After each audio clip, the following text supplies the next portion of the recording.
ایک یہ کہتے ہیں کہ روزے میں زوجہ سے جسمانی تعلق قائم کر لیا ہو اور اگر مالی لحاظ سے کوئی آدمی کمزور ہے، کفارہ ادا نہیں کر سکتا تو کیا کرے؟ دیکھیں، یہ آپ نے فوراً مالی کی طرف چلے گئے ہیں، حالانکہ اس میں ترتیب واجب ہوتی ہے۔ اگر زوجہ سے حالت روزہ میں، اور وہ بھی فرض روزہ ہو یعنی رمضان کا روزہ، اس میں اگر کوئی اپنی زوجہ سے جسمانی تعلق مکمل قائم کر لے، مکمل تعلق سے مطلب پورا جسمانی تعلق، وہ آپ سمجھ گئے ہوں گے،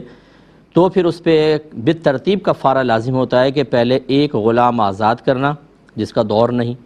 اس کے بعد دوسرا ہوتا ہے کہ 60 روزے لگاتار رکھنے 61 ہیں، ایک قضا کے اور 60 کفارے کے،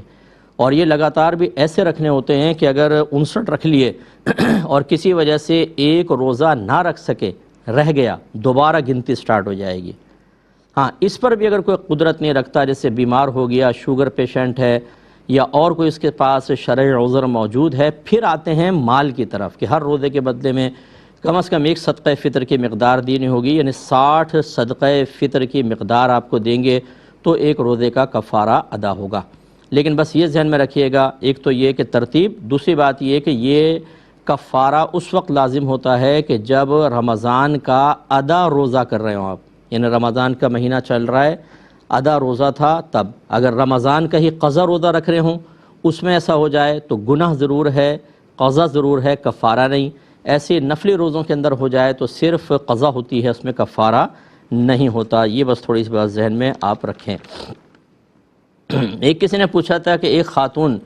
یہ باہر کے ملک سے مجھے کویسچن آیا، ایسی ہماری بہنیں ذرا غور سے ہمیں سن لیں۔ ایک خاتون ایک واٹس ایپ گروپ چلاتی ہیں اور کہتی ہیں کہ وہ اس میں دینی سوالات کرتی ہیں عام خواتین سے۔ ایک سوال کیا، اس میں آپشن دے دیتی ہیں یہ جائز ہے، حرام ہے یا کفر ہے۔ پھر عورتیں اندازے سے اس میں کوئی اختیار کر لیتی ہیں، مثلا کبھی وہ حرام لکھتی ہیں، کبھی کسی چیز کو کفر بھی لکھتی ہیں۔ تو کیا اس طریقے سے یہ کرنا، کوئز پروگرام اور اس میں شرعی مسائل اور عقیدہ شامل کرنا صحیح ہوگا کہ نہیں ہوگا؟ دیکھیں، اگر تو وہ خاتون کوئی عالمہ نہیں ہیں اور انہوں نے باقاعدہ، اگر عالمہ ہیں فرض کر لیں اور باقاعدہ ایک کورس کروایا ہے، عقائد کورس یا اسی طرح شرعی مسائل کا کورس، اور پھر وہ اپنی جو تلامذہ ہیں، شاگردہ ہیں، اسٹوڈنٹس ہیں، ان کا امتحان لیتے ہوئے اس طریقے سے کریں کہ کویسچن بنائیں، اس میں 3 آپشن دے دیں، تو پھر ان کا کویسچن کرنا بھی جائز اور طلباء کا جواب دینا جائز۔ لیکن اس میں بھی ہم طالب علم کو یہ کہیں گے کہ اگر آپ کو نہیں سمجھ میں آ رہا تو پھر آپ اندازے سے ٹھوکا ٹھاکے نہ کریں، کیونکہ اگر فرض کر لیں کہ ایک چیز غیر کفر ہے اور آپ سوچیں یار سمجھ میں نہیں آ رہا، چلو کفر لکھ دیتا ہوں، تو غیر کفر کو کفر کہنا خود ایک بہت بڑا گناہ اور بعض اوقات کفر تک پہنچانے والا ہے۔ اور اسی طریقے سے اگر آپ نے کفر کو غیر کفر لکھ دیا تو آپ کفر پہ راضی ہو گئیں، یہ بھی ایک بڑا پرابلم ہے۔ تو لہٰذا اس میں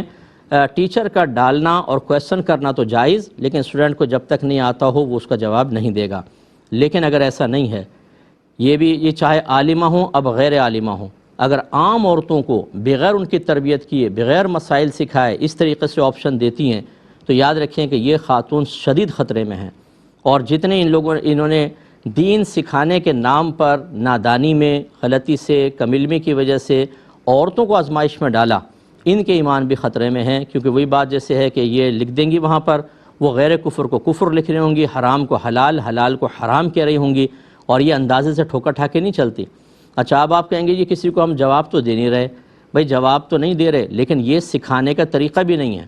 اس کا مطلب یہ ہوا کہ جب آپ جواب دیں اس میں غلطی ہو تو قابل گرفت ہوں گے، ویسے آپ لکھ دیں کچھ بھی حرام، غلط، سلط، کفر کو غیر کفر، اور غیر کفر کو کفر جائز ہو جائے گا؟ نہیں ہوگا۔ تو اس طرح کا سلسلہ اگر کوئی خاتون کر رہی ہیں کہ نہ کوئی کورس کرواتی ہے نہ کچھ، اور سوالات چاہے آپشن آپ دے دیں، یہ سخت گناہ ہے، یاد رکھیں، اور کفر تک پہنچانے والا عمل ہے، اس لیے اس سے اجتناب کریں، اور جتنا انہوں نے کیا اعلانیہ توبہ کریں